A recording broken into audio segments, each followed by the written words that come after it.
مجھے امام خمینی کے 3 مرلے کے گھر کے بادشاہ ایران کے وسیع العرض محلات دیکھنے کا اتفاق ہو۔ یہ بھی تہران کی نارتھ سائڈ پر پہاڑوں کے دامن میں ہے۔ وہ ایک وسیع کمپلیکس تھا جسے سڑکوں اور ٹریک سے آپس میں جوڑا گیا تھا۔ گیٹ سے مرکزی عمارت تک الیکٹرک گاڑیوں کے ذریعے پہنچا جاتا ہے۔ گاڑیاں مسافروں کو محل کے پوچھ تک پہنچا دیتی ہیں۔ اس کے بعد مختلف محلات کے لیے پیدل چلنا پڑتا ہے۔ تمام عمارتیں پہاڑی راستوں پہ اور ان تک پہنچنے کے لیے ٹانگیں اور پھیپڑے دونوں ٹھیک ٹھاک استعمال ہوتے ہیں۔ ہم سب سے پہلے ایران کے آخری بادشاہ محمد شاہ پہلوی کے والد رضا خان پہلوی کے محل میں گئے۔ ہمیں وہاں جا کر پتہ چلا تمام عمارتوں میں داخلے کے لیے الگ الگ ٹکٹ خریدنے پڑتے ہیں۔ یہ گیٹ سے ملتے ہیں۔ ہم بہرحال دوبارہ گیٹ پر آئے، نئے سرے سے ٹکٹ خریدے اور دوبارہ محل میں پہنچ گئے۔ رضا خان پہلوی نے ایران میں پہلوی سنت کی بنیاد رکھی تھی۔ وہ صوبے سے تعلق رکھتے تھے۔ پہلوین کا قبیلہ تھا۔ رضا خان قاجار خاندان کے سیکورٹی گارڈ تھے۔ وہ ان پڑھ تھے لیکن اس کے باوجود ترقی کی اور پہلے آرمی چیف اور پھر قاجار خاندان کے آخری بادشاہ احمد شاہ کے دست راست بن گئے۔ احمد شاہ ایک نااہل حکمران تھا۔ اس کے دور میں ایران طوائف الملوکی کا شکار تھا۔ رضا خان نے اس کا باقاعدہ فائدہ اٹھایا، بادشاہ کے تمام اختیارات اپنے ہاتھ میں لے لی۔ وہ آرمی چیف کے ساتھ ساتھ وزیر اعظم بھی بن گئے۔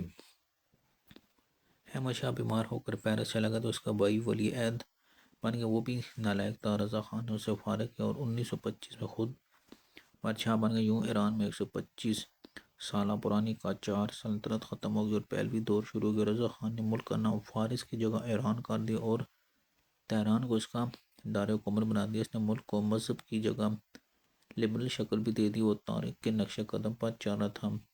1941 میں برطانیہ نے ایران پہ قبضہ کر لیا، جس کے بعد وہ اپنے 22 سالہ بیٹے رضا خان شاہ پہلوی کے حق میں دستبردار ہو کر پہلے مارشیش اور پھر جنوبی افریقہ جلاد وطن ہو گیا۔ وہ 1944 میں جوہانسبرگ میں انتقال کر گیا۔ اس کی میت تہران لائی گئی اور اسے شاہ عبدالعظیم کے مزار کے خاتے میں دفن کر دیا۔ رضا خان پہلوی کا محل گرین پیلس کہلاتا ہے۔ وہ چھوٹا سا محل تھا جس میں بادشاہ کا دفتر، ڈائننگ روم اور بیڈ روم تھا۔ محل کی چھت، دیواروں اور فرشوں پر ٹھیک ٹھاک خرچے کیے گئے، مگر اس کے باوجود محل زیادہ خوبصورت نہیں تھا۔ مجھے تبت کے دلائی لاما سے لے کر کیوبا کے فیڈل کاستر تک درجنوں حکمرانوں کے محلات دیکھنے کا اتفاق ہے۔ ان سب کے سامنے رضا خان پہلوی کا محل مسکین محسوس ہوا۔ یہ سائز اور آرائش دونوں میں درمیانہ تھا۔ ایران برادران اسلامی ممالک العزیز کے سرکاری اہلکار ہمارے اہلکاروں کی طرح بیزار اور کام پر توجہ نہ دینے کی علت کا شکار ہیں۔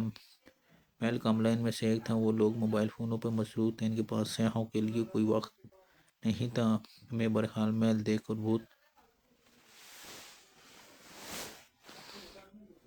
مایوسی۔ اس کے بعد ایران کے آخری بادشاہ کے محلات کی طرف نکل گئے۔ محل کے گیراج میں بادشاہ کی گاڑیاں کھڑی تھیں۔ وہ رول رائس اور مرسیڈیز کا بیڑا تھا۔ ایرانی بڑی نفرت سے بتاتے ہیں کہ یہ دیکھیں ہمارا بادشاہ کتنا عیاش تھا، لیکن سچی بات ہے ہمیں بادشاہ کی کاروں نے بھی مایوس کیا۔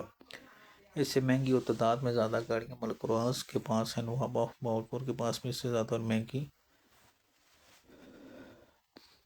گاڑیاں تھیں۔ ایرانی اگر ان گاڑیوں کے ساتھ شاہ کو عیاش سمجھتے اور پھر انہیں پاکستان کا دورہ کرنا چاہیے، ان کی آنکھیں کھل جائیں گی۔ ہاں البتہ شاہ کے ملبوسات کا عجائب گھر بڑا اور دیکھنے کے لائق تھا۔ شاہ نے 3 شادیاں کی تھیں۔ اس کی پہلی بیوی ملکہ مصر کے بادشاہ فاروق کی ہمشیرہ شہزادی فوزیہ تھی۔ اس کے بطن سے صرف ایک بیٹی شہناز پیدا ہوئی۔ بادشاہ نے اسے طلاق دے کر ثریا اشفاقی سے شادی کر لی، مگر وہ بادشاہ کو اولاد کی نعمت نہ دے سکی۔ چنانچہ شاہ نے 1959 میں فریہ دیبا سے شادی کی۔ اس کے بطن سے 1960 میں ولی عہد پرنس محمد رضا پیدا ہوئے، لیکن اس بیچارے کو سلطنت نصیب نہیں ہوئی۔ آج کل واشنگٹن میں جلاد وطنی میں زندگی گزار رہا ہے۔ دسمبر میں جب ایران میں مظاہرے شروع ہوئے تو محمد خان رضا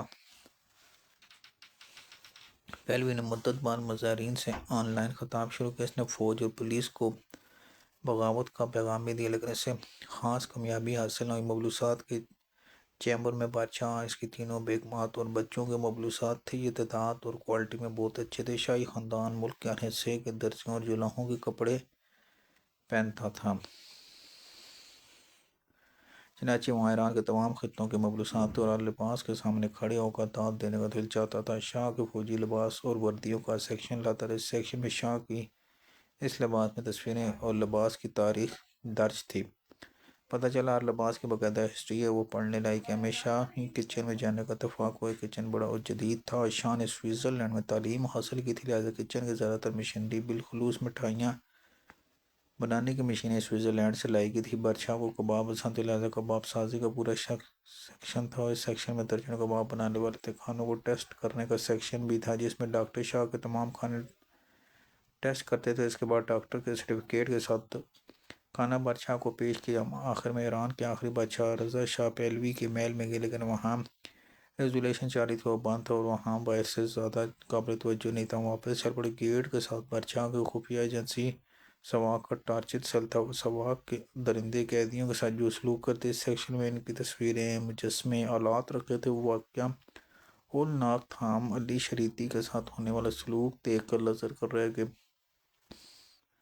علی شریعتی دانشور اور انقلابی مفکر تھا۔ انہیں شاہ کی حکومت 3 بار پکڑا گیا اور ٹارچ کیا گیا۔ علی شریعتی پر ہونے والے ٹارچ کی تصویریں دیکھ کر دل ہول آتا تھا۔ شاہی محلات بہرحال زیادہ خوبصورت یا شاہانہ نہیں تھی، تاہم محلات کی لوکیشن دل فریب تھی۔ اس کے اندر سے ندیاں گزرتی تھیں اور اس کے باغات، جنگلات، لان بھی خوبصورت تھے۔ پہاڑوں پر تازہ تازہ برف پڑی تھی، لہٰذا برفیلے پہاڑوں کے سائے میں باغات کا منظر خوبصورت لگ رہا تھا۔ شاہ کا ایک محل تہران شہر میں تھا، یہ گلستان کہلاتا تھا۔ یہ عین شہر کے درمیان واقع۔ ہم 26 دسمبر کو گلستان کے محل کے گرد اب اونچی عمارتیں بن چکی ہیں۔ یہ سائز میں چھوٹے ہونے کے باوجود دلکش ہے۔ دربار ہال کے سامنے وسیع تالاب تھا جس میں فوارے لگے تھے۔ ان کے سامنے دربار ہال تھا۔ بادشاہ کے زمانے میں دربار ہال کے پردے اٹھا دیے جاتے جس کے بعد فوارے دربار ہال کا حصہ بن جاتے۔ دربار میں بادشاہ کا سنگ مرمر کا وسیع تخت ہے جسے سنگ مرمر کے غلاموں اور شیروں نے اٹھا رکھا۔ بادشاہ کے پیچھے کی دیوار آئین خانہ تھی۔ اخروٹ کی لکڑی اور تانبے کی دیوار میں چھوٹے چھوٹے ہزاروں آئینے جڑے تھے۔ یہ سورج کی کرنوں کے ساتھ بہت دل آویز لگتے تھے۔ پرانے زمانے بادشاہ تخت پر بیٹھ جاتا اور رعایا تالاب کی دونوں سائڈ پہ کھڑی ہو جاتی اور فوارے کے پانی کا عکس ان تینوں میں ڈولتا تھا۔ تانبے کی دیوار کی کھڑکیاں اور دروازے محل سے پیچھے کھلتے تھے، ان سے کراس وینٹیلیشن ہوتی تھی۔ گلستان محل میں چاکار بادشاہ ناصر الدین قاجار کی قبر کا تابوت رکھا ہے۔ یہ سفید سنگ مرمر کا ون پیس شاہکار تھا۔ یہ دیکھنے لائق ہے کیونکہ دنیا میں جیسا کوئی دوسرا شاہکار موجود نہیں ہے۔ میں اس کی نقش و نگاری، اس پر کندہ شیر اور بادشاہ کا بت دیکھ کر مبہوت رہ گیا اور منہ سے بے اختیار مرحبا نکلا۔ بادشاہ نے گلستان محل میں 5 منزلہ جورو کا بنوایا تھا۔ یہ اس زمانے کی دوسری بلند ترین عمارت تھی۔ اسے پورا شہر دکھائی دے رہا، جبکہ محل کے ایک حصے کو ونڈ ٹاور کے ذریعے ٹھنڈا رکھنے کا خصوصی بندوبست کیا گیا۔ 4 اونچے میناروں کے ذریعے موسم گرما کی ہوا نیچے آتی تھی۔ تہخانے کے تالاب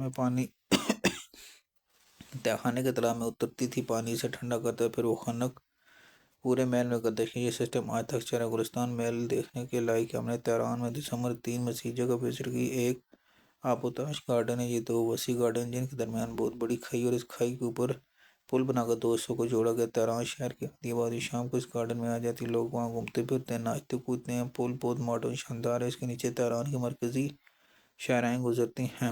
پارک کے دائیں بائیں ہائی رائز عمارتیں ہیں۔ ان میں سے ایک عمارت کو اسرائیل نے جون میں نشانہ بنایا۔ یہ ایران کے آئل ٹائکون دفتر تھا۔ عمارت کی بالائی منزلیں تباہ ہو گئی لیکن ٹارگٹ بچ گیا۔ ہم نے اس کا بڑا حصہ تہران کے قدیمی بازار میں گزارا۔ یہ دفتر کوڑ بازار ہے۔ اس کی گلیوں کے اندر سینکڑوں دکانیں۔ بازار کے سوا یہ دکانداروں کا رویہ قابل تعریف ہے۔ جگہ جگہ ریسٹورنٹ، ان کے کبابوں کی خوشبو پاؤں جکڑ لیتی ہے۔ تجارش بازار کے ساتھ امام صالح بن موسیٰ کاظم کا روضہ۔ یہ امام موسیٰ کاظم کے صاحبزادوں میں سے ایک حضرت امام روضہ کے سوتیلے بھائی تھے۔ آپ کا روضہ بہت خوبصورت تھا۔ پورے حال میں آئینوں کا باریک کام تھا۔ صحن وسیع تھا اور اس کی دیواروں پر جون کے جنگ کے دوران شہید ہونے والے جنرل، سائنسدان اور سیاستدانوں کی تصویریں لگی۔ لوگ تصویروں کے سامنے کھڑے ہو کر دعا کر رہے تھے۔ تہران شاندار شہر ہے۔ میں 3 بار اس شہر میں، لیکن اسے پوری طرح اسے دیکھنے اور سمجھنے کے لیے کم سے کم 1 ماہ چاہیے، لیکن ہمارے پاس اتنا وقت نہیں تھا۔